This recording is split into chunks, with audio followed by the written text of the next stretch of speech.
Review code provided by Team 17. Stay tuned to the end of the podcast to find out how you can win a free copy of Headbangers Rhythm Royale.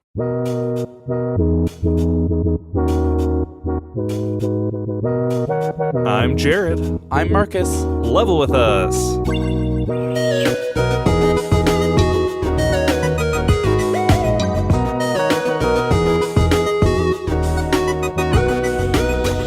Hey, welcome to the show where we have a cozy video game discussion every week. This week, we are talking about Headbangers Rhythm Royale, which is a game that just came out this past week. We received a code from Team 17, which we greatly appreciate. So we got to kind of play this before release. But the thing about Royale games is, if it's pre-release, there's no one playing it. So right. We mostly played it with AIs. I did have the chance to hop on with some real players after the game dropped on Halloween. So that's good. But Marcus, could you try and maybe explain what the idea is behind this game? Yeah, absolutely. Rhythm Royale, I think, is a really smart subtitle for this game because that's exactly what it is. It's a battle royale type game, like Fall Guys being probably the best analogy to this. And it's rhythm mini games. So you're doing at the same time as other people these rhythm mini games, and then if you survive the round, then you move on and there's a smaller group of people. So, yeah, pretty much what you'd think of when you hear Rhythm Royale. Right, and this game features, as their mascot, you play as a dopey little pigeon character. I think they knew exactly what they were doing when they designed these. They're like, let's make a really weird yet charming pigeon-y character that we put in all sorts of weird situations and give a squeaky little voice. Yes, it is a little memey. I don't know how well this game will take off, but I mean, there is an audience, right? Like, Fall Guys is super popular. Royale games in general are. And I do like that they're going for more sound-based ones, more rhythm-based ones. That's unique. That's different. But yeah, did you dress up your little pigeon? I did, yes, as a little rock star with the giant shoulder pads and such. I'm partial to the afro myself. Very nice.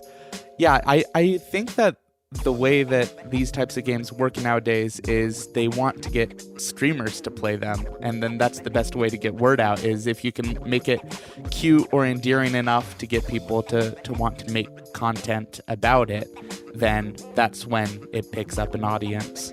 But that's neither here nor there. One thought I had about this game, we really enjoy Rhythm Heaven. That's true. It's interesting to me that by making this a battle royale type game, they can actually be even more devious with what they do with rhythm games, like, over time, because they need to be hard enough that people fail and that, the rankings shrink. So it was just interesting to me that it would, start putting stuff over the screen and start, going a lot quicker and all these things, and I was like, well, they have a motivated reason to make it especially tricky. So I don't know, did you feel like that too? Yeah, for sure. No, there's a few where I was actually excited at how much it would ramp up in difficulty, because you don't have to be perfect at it, you just got to be better than everyone else who's playing it, right? Exactly, right. Before we go into our regular segments, maybe we should talk about a couple of the games that you get to play. So one of them, speaking of Rhythm Heaven, one of them is you play as a little foosball character, and there's a hand that flicks the ball towards you, and it goes bum, bum, bum, bum, bum, and you have to hit it on that fifth note, and anyone who's played Rhythm Heaven will be familiar with something like that. But then they cover up the screen with, ads, fake ads on the bottom, so you can't see the ball anymore, and you really have to be in time, and it's tricky. So that's one of them. Another one is you have to identify what instruments are playing in a short clip. So you might hear a trombone and a harpsichord, and then it gives you a bunch of little symbols of the different instruments, and you have to select the correct one. So you have to be a little bit musically literate to know what a kalimba sounds like or what a marimba sounds like. Marcus is like, all my training has finally paid off. All those kalimbas I bought was so that I could succeed at this Rhythm Royale game. Exactly. That one was pretty easy for me. Yeah. What other games did you encounter? There's one where it's like whack-a-mole, where they hit the moles in a certain order. Each of the 4 face buttons hits a mole, and so you have to memorize how. It reminds me of a toy that we used to play with. Do you know what I'm talking about? Where it has 4 colored buttons, and you have to just memorize the sequence and press them back. Simon Says is what that's sometimes called. Yeah, exactly. So there's a couple games that are kind of like that, where you just basically memorize a sequence and then either have to play them back or get the order down.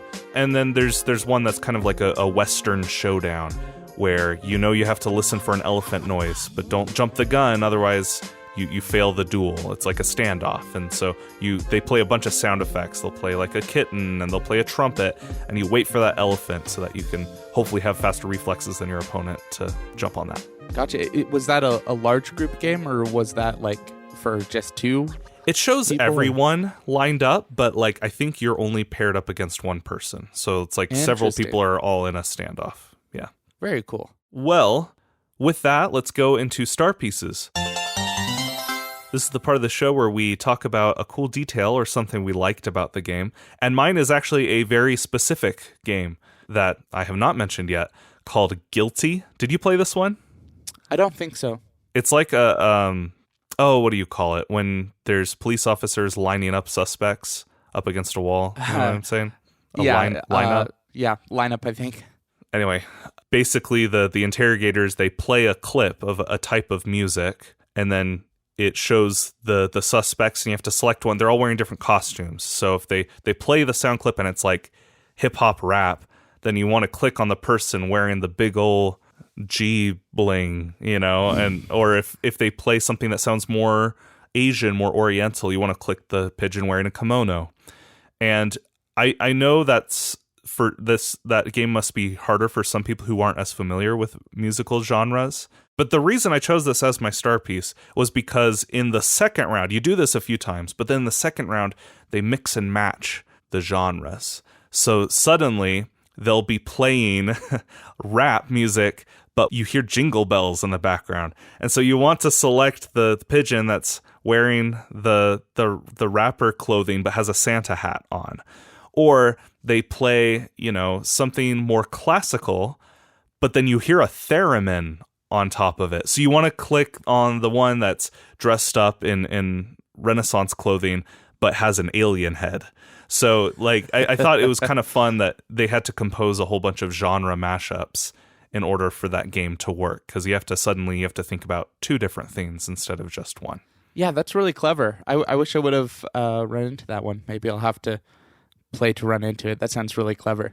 What was your star piece?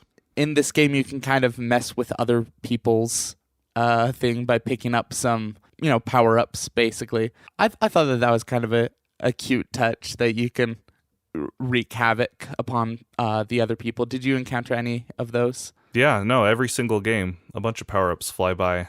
And it was hard because I actually got messed up a few times trying to get the power-up, and then I missed focusing on doing the actual minigame. But yeah, when you get them, it's nice. Sometimes they just straight up tell you the answer to questions. Sometimes the power-ups trip other people up, like you said. I kind of liked the added difficulty of having to decide whether to concentrate on the thing you're doing or grabbing the power-up, which feels like it's going to be a lot easier than it is. As it turns out, it's hard to remember what you're doing when you press whatever other button you need to press to get the power-up. So I thought that was kind of a fun spin. Speaking of spinning, at any time you can wiggle your stick around to move your pigeon's head around and make obnoxious noises. And everyone can do it at once, and it's very funny. Which, speaking of, that actually is my quick jab. Oh, please elaborate. And jab. Well, quick jabs are for little things that might be either annoying to us or we didn't like it. We don't have to have a good reason for it. I just thought that for a game based in music and rhythm, I thought that the sound effects of bouncing the heads around is a little obnoxious. Yeah. Basically sounds like that. And I feel like I maybe even like it more if you could slowly lower the head, and maybe if it went but instead it's just bong, bong. over and over again. And so I don't need to explain myself. I just thought that That's a perfectly legitimate quick jab.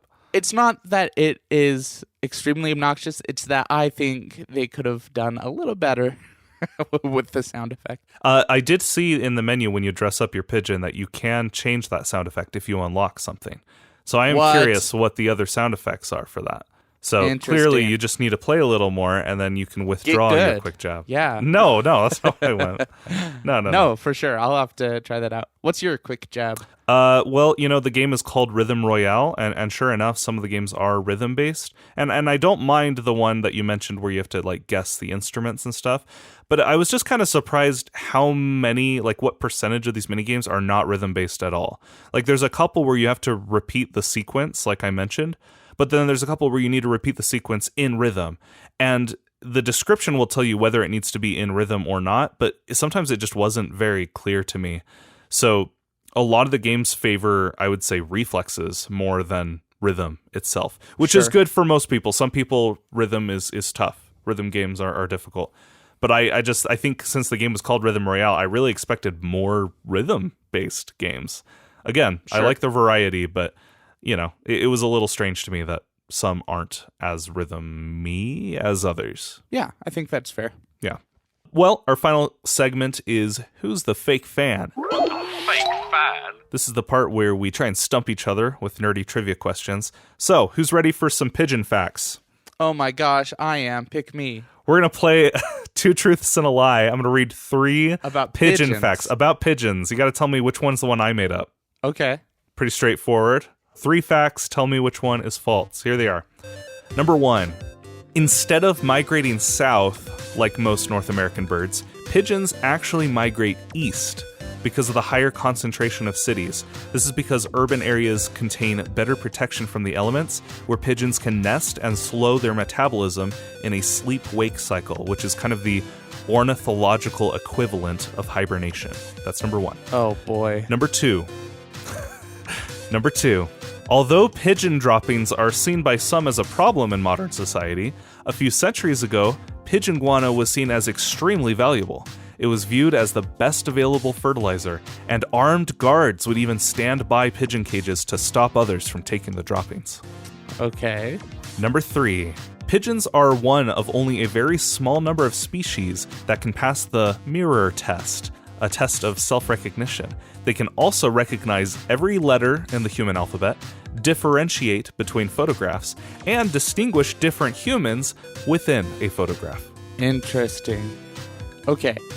That last one doesn't feel like something you'd come up with unless it's a fact about a different animal that you just I'm not that smart. took and... Okay, I do think I'm going to go with the first one because you were throwing around words like ornithography. Ornithological? Yeah, I'm going to go The study with of birds? one is not true. Yeah, that's correct. Yes! The sleep-wake cycle is a thing fish do. Birds do not do that. Also, pigeons do not migrate at all, actually. They stay exactly where they are year-round, which is interesting. It was a very convincing sounding fake fact. I don't know. You seem to spot it pretty quick. No, that's just because it's nothing to do with pigeons. It's only to do with you.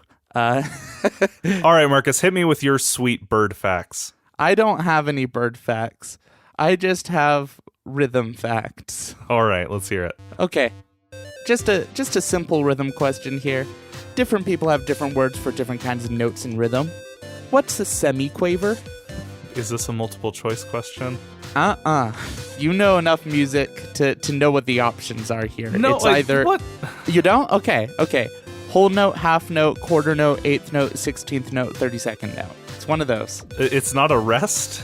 No. This is a word that is used, I think, in the UK. I'm sure there are other places that Where does call it this appear in Headbangers? That's my question no, it doesn't. to you. Where does pigeon facts There are appear? pigeons all over Headbangers. Tons of pigeons. Where are the semiquavers? Rhythm is everywhere. Oh my gosh. Okay, semiquaver sounds like a 16th note, so we'll go with that. You're correct. Hey! Yep, a quaver is an 8th and a semiquaver is a 16th. Good glory. All right. Well, we're both not fake fans this week, so but it doesn't happy feel about that. like it really connects to the game at all. No. This is the fun part of our podcast. Everyone loves this. Well, no, I'm just saying it doesn't feel like I'm not a fake fan of this game. It just feels like I'm not a fake fan of pigeons, I guess. Yeah, we love pigeons. The birds that humans trained and used for years and then abandoned and now are considered rats of the skies. We love you, pigeons. We love you, pigeons. All right. Well, thank you everyone for joining us this week. We are giving away a free code for Headbangers on Steam. So if you would like the chance to win, go ahead and check the description, and there will be a link there to show how you can enter our little raffle for it. In the meantime, thank you all so much for joining us in this little journey we've been on. And until next time, I'm Jared. I'm Marcus. And we'll level with you then.